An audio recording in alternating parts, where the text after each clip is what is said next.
America has been plagued with unspeakable crimes and unexplained phenomena that have captured nationwide attention and intrigue, demanding answers and retribution. However, many of these mysteries never get explained. Mysteries to this day that are still thwarting the best efforts of countless law enforcement and investigative teams. Serial killers never identified. Treasures lost. Murderers never caught.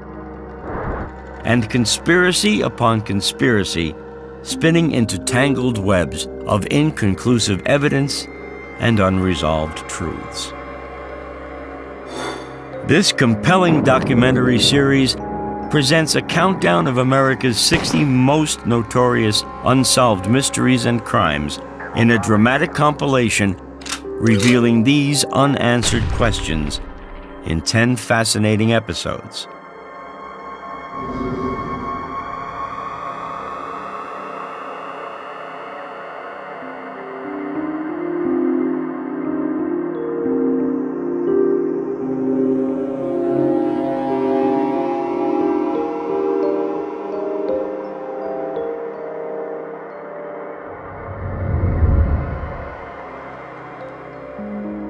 Moving through America's 13 to 10 greatest unsolved mysteries and crimes, we encounter a secret society and two baffling tales of disappearance, an American hero, and a whole culture.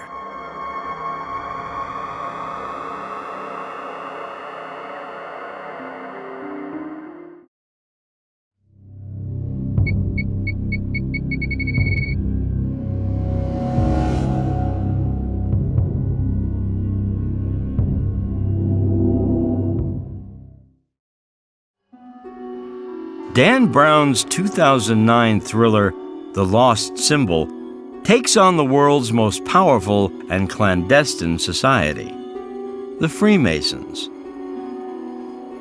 A secret society of men with special handshakes and special phrases to identify fellow members. A secret society with mysterious rituals non-members joke about. But the Masons are not only a secret society. They are a society that fanatically guards a secret. A secret its members have closely guarded for hundreds, perhaps even thousands of years. A secret disguised by their strange rituals and mysterious symbols. A secret the Freemasons protect so fanatically that some believe their society lies at the heart of nearly every unsolved mystery, every infamous conspiracy that has happened in America in the last 300 years. Well, I've heard a lot of theories about Masonic conspiracies, ranging everything from the Illuminati, that they started the French Revolution and the American Revolution, and they assassinated Lincoln and started the Civil War. The Masons supposedly were linked to, in some theories, to Jack the Ripper's murders in London, supposedly trying to cover up Prince Edward's marriage to a commoner. There have been various alleged Masonic insiders that have surfaced from time to time claiming that they pray to different pagan gods and so forth, and that if you get high enough in the organization, they take you aside and tell you that we actually worship Satan or something like that. Fear of the Freemasons is a fear, I think, of a world order. The Freemasons are international. So I believe that many people are concerned about the idea that if they're this international body, they're not constrained by being American citizens because there's Freemasons in all these different countries. If you have this secret international organization that even if they're ideas are for good, that it's a sort of an alternate power structure that scares some people. And I think the Freemasons say, oh, we're not a secret society, we're a society that has secrets. But I think secrets are somewhat terrifying to people. Anytime people have secrets, the public, or a certain percentage of the public, is going to think, okay, there must be even more. There must be something really bad in there that they don't want me to know about. Truthfully, all we really know about the Freemasons is that the first Masonic lodges originated among the craft halls of Scotland during Europe's Age of Enlightenment. But some scholars believe their roots go back to ancient Egypt and the engineers who built the pyramids. Engineers who built monuments in ways no one 4,500 years later can figure out. As civilization spread north and west into Europe, the descendants of these early Masons went with it to Greece, Rome, France, and to England. And finally, 300 years ago, they came to America, a place isolated from Europe, a place where their secret society would finally be safe, a place where it could flourish. Curiously, America would ultimately become the world's greatest superpower, the world's bastion of democracy. A democracy many believe was founded and nurtured by the Freemasons. Have Freemasons really been kind of secretly running America since America started? The evidence put forward would be all the people in the government that have been Freemasons, been part of this secret society. George Washington was a Freemason. Ben Franklin was a Freemason. 10 to 20 signers of the Declaration of Independence were Freemasons. The Boston Tea Party is a Freemason-produced event. John Hancock and Paul Revere are both Freemasons, and the place where they're sort of getting up in their Indian drag, if you will, to go out and dump the tea off the ships is the Green Dragon Tavern, which is their Freemason meeting hall. It isn't a far stretch to believe the Masons were responsible for founding America's democratic government. The most important founding fathers were Masons. George Washington, Ben Franklin, James Madison, Thomas Jefferson, John Hancock, and John Adams. And throughout America's turbulent history to the present day, America's most powerful men have been a who's who of Masons. Presidents James Monroe, Andrew Jackson, James Polk, James Buchanan, Andrew Johnson, James Garfield, William McKinley, Theodore Roosevelt, William Howard Taft, Warren G. Harding, Franklin Roosevelt, Harry Truman, Gerald Ford. Supreme Court Justices John Marshall and Earl Warren. And leading merchants and businessmen Henry Ford and IBM's founder Thomas Watson. Even our national anthem was written by a Mason, Francis Scott Key.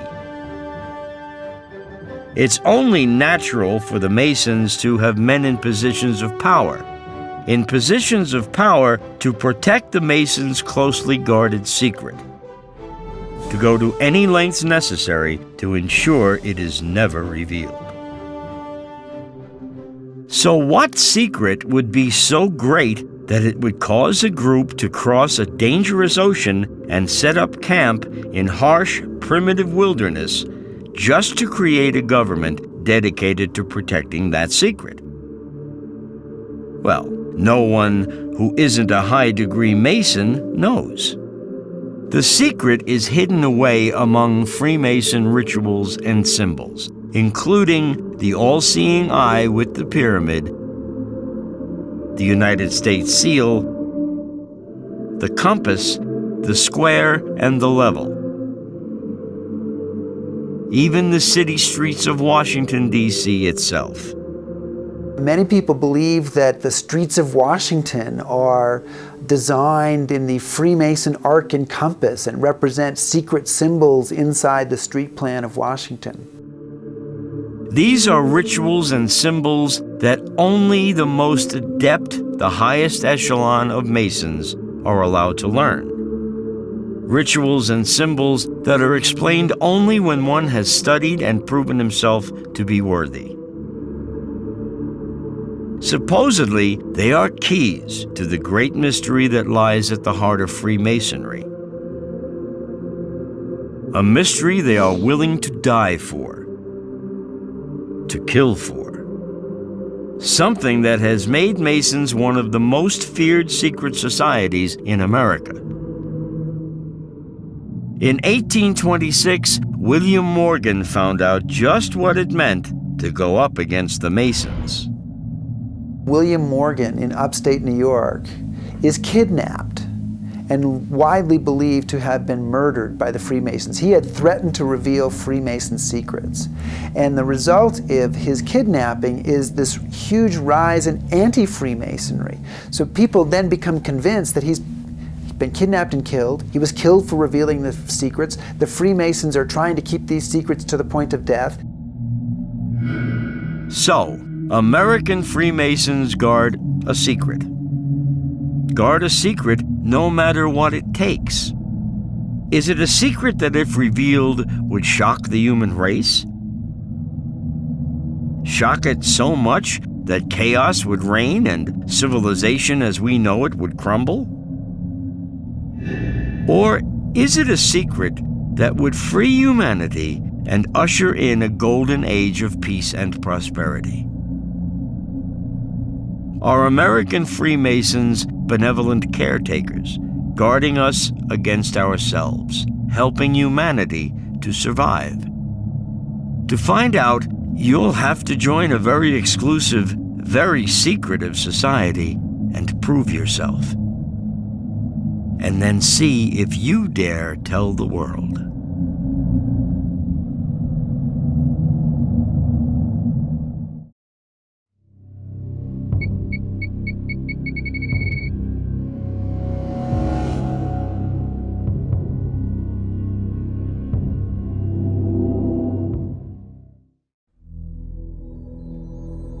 In America's four-corner region of the desert Southwest lie the ruins of America's oldest, most advanced ancient civilization, the Anasazi.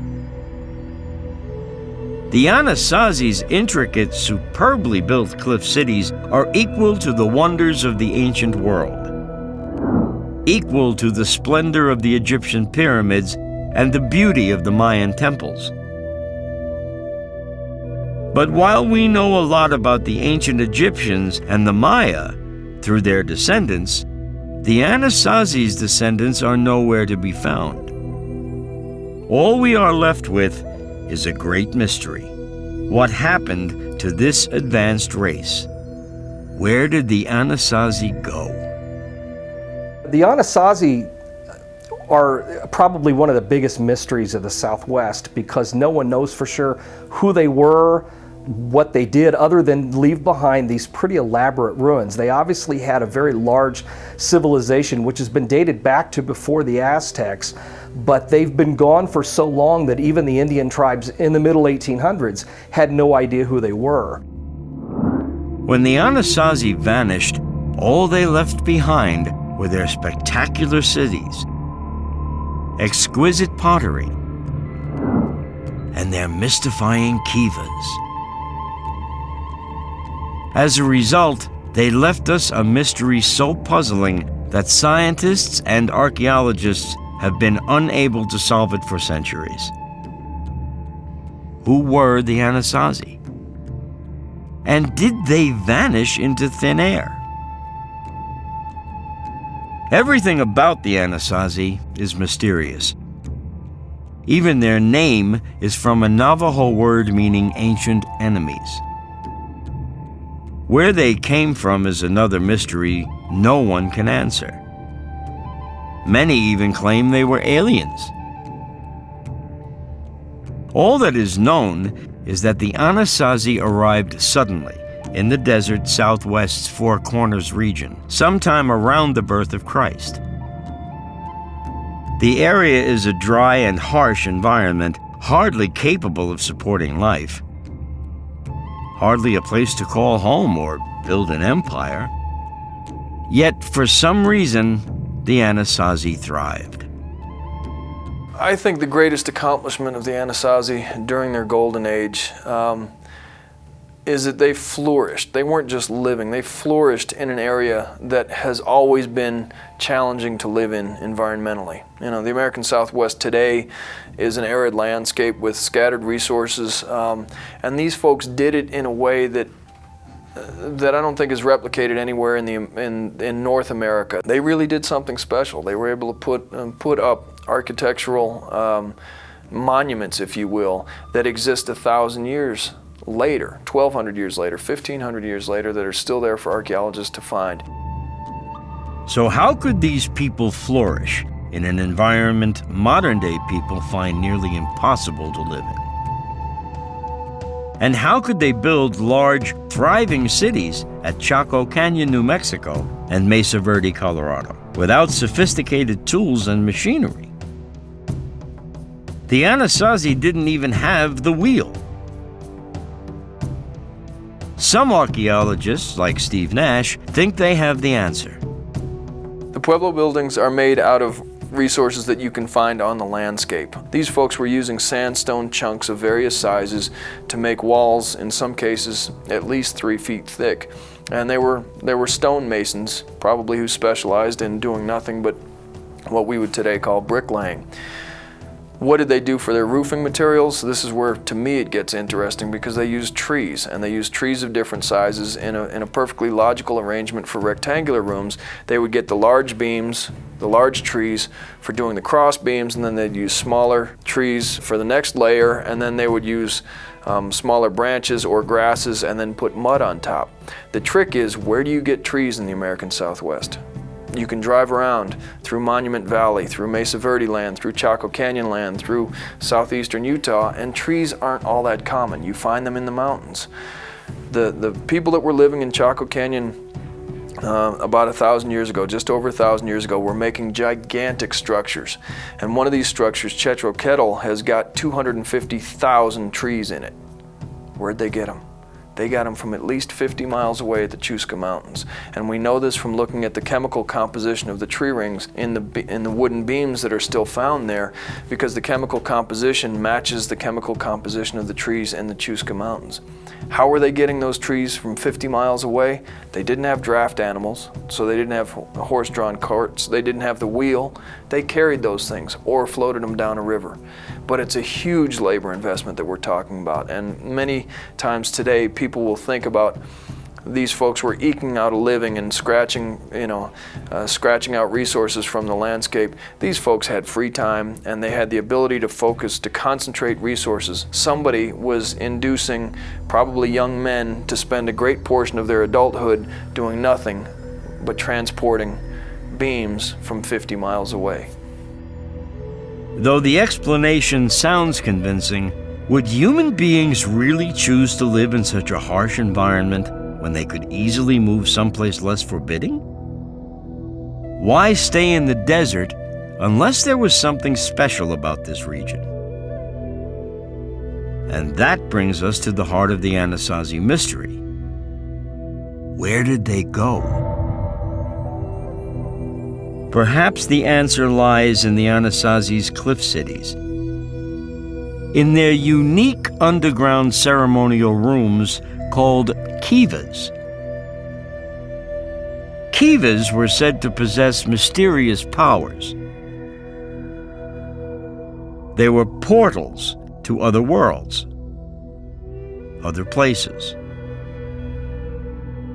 If this is true, perhaps these kivas are part of the answer to the mysterious disappearance of the Anasazi civilization only 700 years ago. And perhaps these kivas are also the key to how the Anasazi created such a sophisticated culture, a culture far ahead of its time. and a way of governing unlike any in the ancient world. I think most archaeologists would agree that there weren't kings or rulers in the sense of the European or Old World model, or even Mexican and South American models. But there were clearly people who held special power. We could call them priests. Then, at the height of their civilization, they left as mysteriously as they appeared, without a clue of where they went or even how they managed to disappear. Most historians believe the Anasazi simply abandoned their cities and merged with the more primitive Indians in the area. But does this sound plausible? Would an advanced culture leave luxury and comfort to live primitively? Some historians say the reason lies in that the Anasazi were forced out of their homes by a death-wielding plague, the loss of trade, a civil war, or a massive drought. All of these ideas sound plausible, but there are problems with these theories. Could there have been a massive epidemic? But again, there were no signs of mass graves. Could there have been a disruption of the trade? But there was no sign that the Anasazi depended on trade. Could the Anasazi have turned against each other? There were some, archaeologists have found some signs of cannibalism.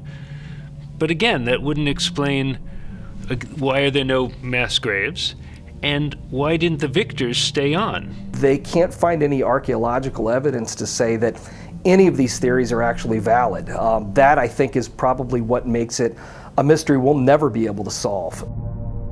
So if conventional theories don't work for these unconventional people, what else is left? There are a lot of theories, again, as to what may have happened. The more outrageous ones, of course, are that they vanished into the ether, taken them to the heavens by the gods. And there are a lot of people who believe that maybe UFOs picked them up and carried them away, and maybe that's who brought them here in the first place. Perhaps one day they will come back. Come back to their magnificent cities, still waiting for their return.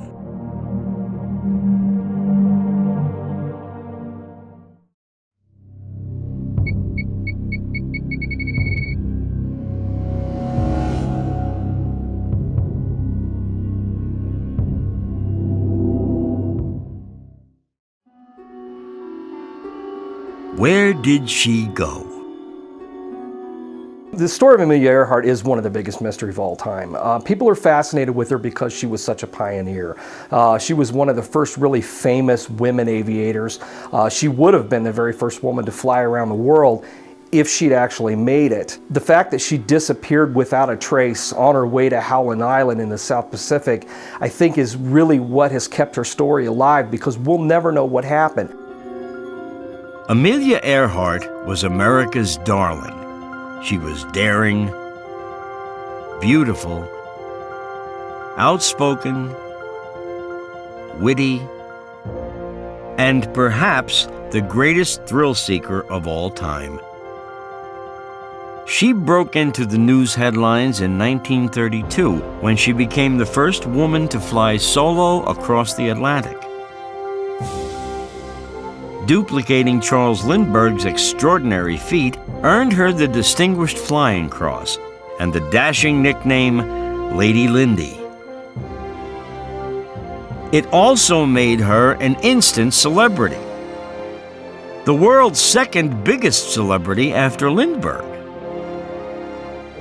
Being in the limelight was something she liked, and she would take even greater risks to maintain her popularity. Until she decided to attempt the most daring feat of all, to become the first woman to circumnavigate the globe, which in her own words was, "One flight which I most wanted to attempt, a circumnavigation of the globe as near its waistline as could be." It was the risk of a lifetime, the greatest risk imaginable in flying at that time. But from the beginning, Earhart had always pushed the envelope. At age 24, as a brand new pilot, she crashed her first plane just after she bought it. During her solo flight across the Atlantic, she pushed her Lockheed Vega into a tailspin, recovering only a few feet above the waves. And on her first attempt to circumnavigate the globe, she ground looped her plane on takeoff and crashed.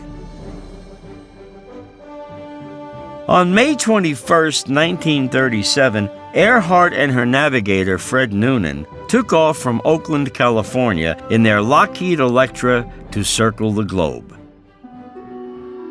40 days later, she made her final touchdown at Lae, New Guinea. Only the last, most dangerous leg of the journey remained. The 7,000 miles across the vast Pacific Ocean. Her final takeoff, a takeoff that would result in the biggest search the world had ever seen, happened at midnight on July 2, 1937. Hours later, her final message crackled across the airwaves. We are on line of position 157-337. We are running north and south. One of the last legs crossing the Pacific, she was making this very long flight across open water, trying to land on a small island, Howland Island. Of course, she disappears before she ever gets there. We have a vast, vast area of the ocean out there, but so many people searched for these ships just for weeks and weeks for any trace of the plane. She was last heard on the radio on her way to the island, and then that was the last anybody ever heard. Some people claimed or believed that maybe she landed on another island somewhere. Some pieces of wreckage from an old plane were found on a nearby island, that maybe she died there, but that doesn't explain why nobody found her while the search was going on. No trace was ever found of her plane anywhere around the island in the water. Probably one of the biggest stories that have made the rounds is that she was actually a spy working for Franklin Delano Roosevelt in 1937. One of the more intriguing theories surrounding the disappearance of Earhart is that she and her navigator Fred Noonan were spies, that her round-the-world trip was really just a pretext for taking pictures of Japanese installations in the Pacific. Was the daring Amelia spying on the Japanese for the United States? She was a close friend of the Roosevelts, and many believe that while she was on this flight, she was actually spying on the Japanese, who were building up their naval fleet, prior to World War II, and that she may have been shot down and captured by the Japanese. And maybe that's what happened to her, because again, there were stories that circulated that there was a white woman who had been captured and was being held prisoner by the Japanese prior to World War II. There were all sorts of reports from Pacific Islanders who supposedly had seen Earhart and Noonan alive after the crash. There were even reports that Earhart had become the infamous wartime disc jockey Tokyo Rose. That was completely unsubstantiated. Most people assumed that she just crashed in the ocean, but I think the latest theory that she may have seen too much flying across the Pacific in 1938 and caught the Japanese fortifying some island bases where they weren't supposed to be, and that she may have been shot down or forced to land somehow and then taken prisoner and executed later so that it would avoid embarrassment of having kidnapped her. But I don't think that's something that will ever be proved now at this late date. I mean, if she really was held prisoner on Saipan 7 years before the American invasion, I doubt there would be any recognizable remains. I think what went wrong here is that Amelia Earhart was just way overly ambitious. She and her husband, George Putnam, wanted publicity. They needed it to kind of keep the money machine going. Amelia Earhart's career is as much about showmanship as it is about flying. And I think maybe she just overreached herself a little too much on this. It's a great, the sequence at the very end in the last communications with her, they're trying to communicate with this Coast Guard cutter, the Itasca. And they're calling on one frequency and the telegraphing back at another frequency, and they're not hearing it, and they're trying to get them to change frequencies and to do all this stuff to try to figure out where they should be going. And you get the sense that the whole thing, is kind of being done on a wing and a prayer with a little baling wire and chewing gum, and it was an accident waiting to happen. I don't really, there have been a lot of expeditions trying to find Amelia Earhart's remains, and they've found pieces and this and that and the other thing. But the truth is, the Pacific is a big ocean, and the islands are really, really tiny. And if you don't get where you're going, the chances are really good. They're about 99.99% that the place you're going to end up, if you don't find the place you're going, is open water, 3 miles deep to the bottom, and good luck. She's one of those people, I think, that the fascination is never going to go away, because I don't think we'll ever know for sure what happened. My guess is, if I had to guess, the plane probably just went down somewhere, and we've never found it because it's just so many miles of ocean that will never be covered. And chances are that that's actually what became of Amelia Earhart. Would she spy for the government? Of course, the ultimate risk-taker would. We'll never know the truth of what happened to Amelia. But this is one mystery that won't ever go away. It is the holy grail of aviation to find out what happened to Amelia Earhart.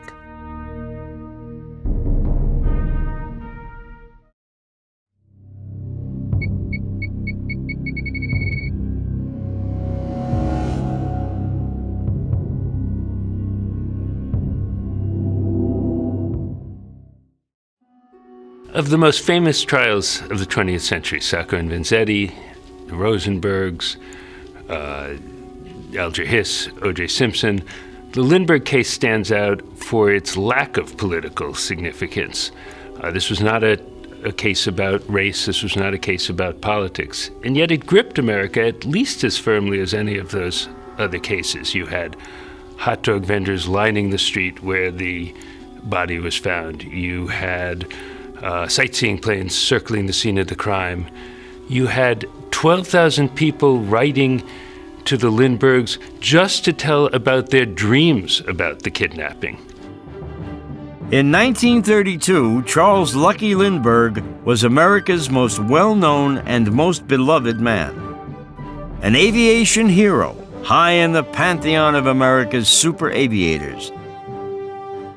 The Wright brothers, Amelia Earhart, Chuck Yeager, and Neil Armstrong. 5 years earlier, in the now famous Spirit of St. Louis, Lindbergh made the first solo transatlantic flight from New York to Paris. Following his triumph, he embarked on a whirlwind nationwide tour, visiting all 48 states and 92 cities. He delivered 147 speeches. When the tour ended, Lindbergh wrote the acclaimed We, a memoir of his record-setting transatlantic flight. The world's first superstar, he hobnobbed with the rich and famous. His views were sought on everything. That same year, he met the beautiful and intelligent Anne Morrow. She was the only woman that he had ever asked out on a date.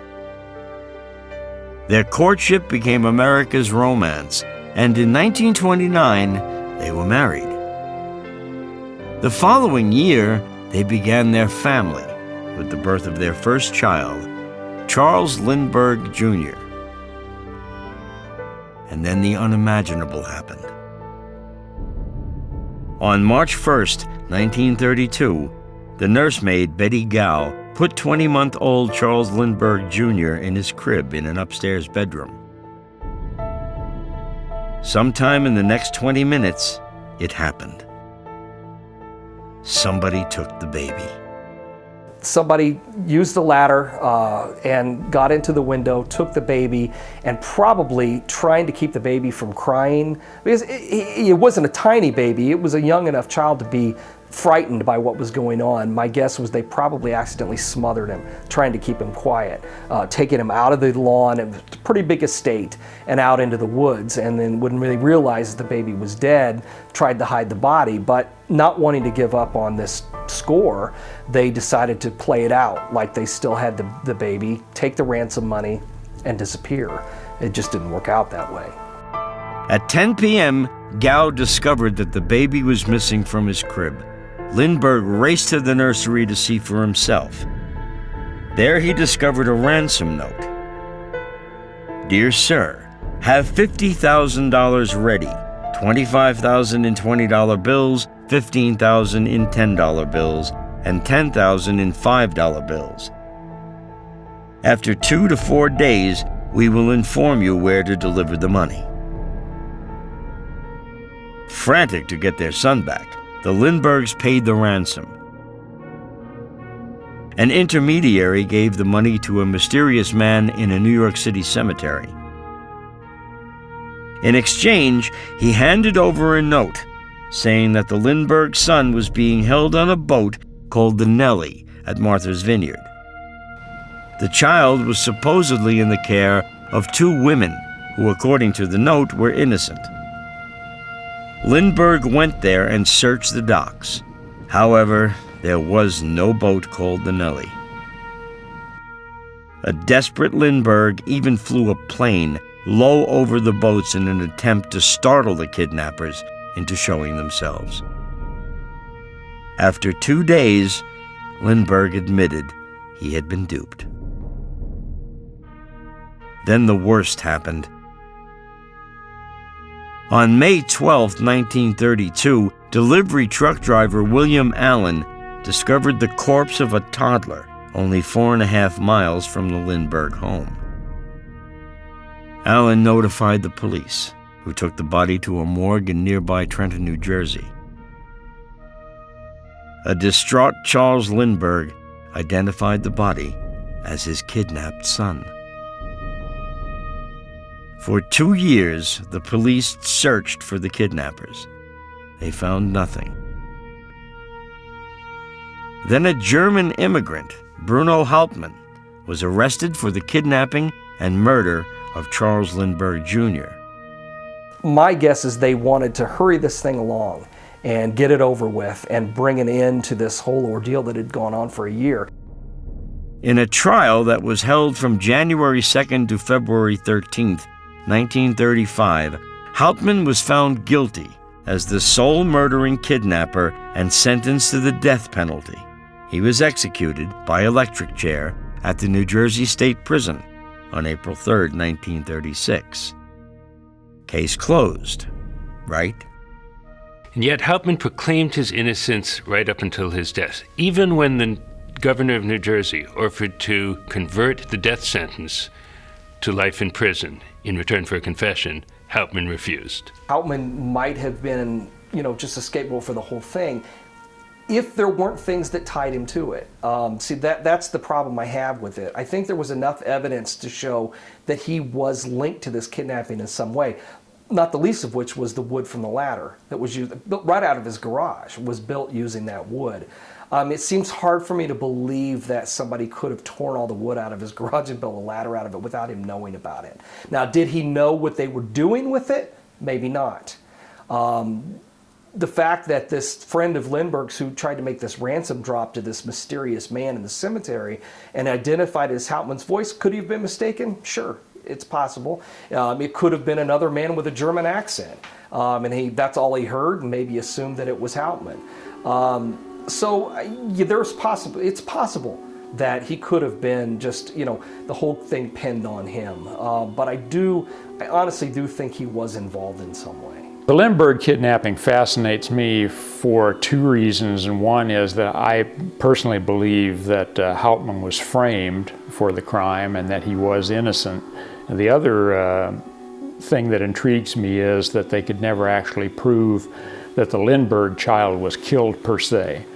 The supposed corpse of the Lindbergh baby was discovered a good number of days after the kidnapping in an area that had already been searched a couple of times. As I recall, a trucker stopped to relieve himself or something and found this corpse in an area fairly near the home where search parties had already been through. And it was so decomposed at that time that the Lindbergh's pediatrician allegedly said he could not identify the corpse as Charles Lindbergh Jr. if someone offered him $1 million. It doesn't mean it wasn't the Lindbergh baby, but the identification certainly is unsure. Years later, when they finally got Hauptmann, there's no doubt that some of the evidence against him was manufactured. For example, they claim that they found, well, they did find Lindbergh's phone number penciled inside Hauptmann's closet, but a reporter for one of the New York tabloids later admitted that he wrote it there so that he could get the exclusive story. Some of the boards supposedly ripped up from Hauptmann's attic to build the ladder didn't really match as far as the nail holes and so forth. I think there was a frame up by the New Jersey State Police to try to clear the books on the case. And FBI files that have surfaced since that time even indicate that J. Edgar Hoover himself thought some of the evidence was very iffy. But of course somebody had to fry for it, and Hauptmann's story about getting the money from Isidore Fish, who was then already dead in Europe and couldn't be questioned, left him hanging out there in the breeze. There were stories that circulated that the body that was found in the woods was not actually Charles Lindbergh Jr., that it was some other child that had been left out there, and that the real Lindbergh baby was carried away and never returned to the family. The ransom was never collected, that this child just sort of disappeared into history. Many historians do suspect that Hauptmann did have help, that there was someone inside the Lindbergh house who helped him. Lindbergh didn't help matters. He did not let police question any of the servants in the house. Maybe this was because he'd been taken in by some of the con men who claimed to know the kidnapper. Maybe this was just because Lindbergh couldn't bear to imagine that someone in his household who he trusted had betrayed him. Whatever the reason, since the questions weren't asked then, we can't answer them now. It could well have been an organized crime operation too. I know Al Capone tried to get himself out of prison by offering to find the kidnappers, and he was turned down because he was too notorious at the time. There was a lot of talk at the time that the underworld, some kind of bootlegging gang or something of that nature, might have been involved to try to make a big score. This was the same period when even gangs like Ma Barker's gang and so forth are switching over from bank robbery to kidnapping of prominent persons. So the most famous trial of the 20th century undoubtedly is also the most famous mistrial of the 20th century.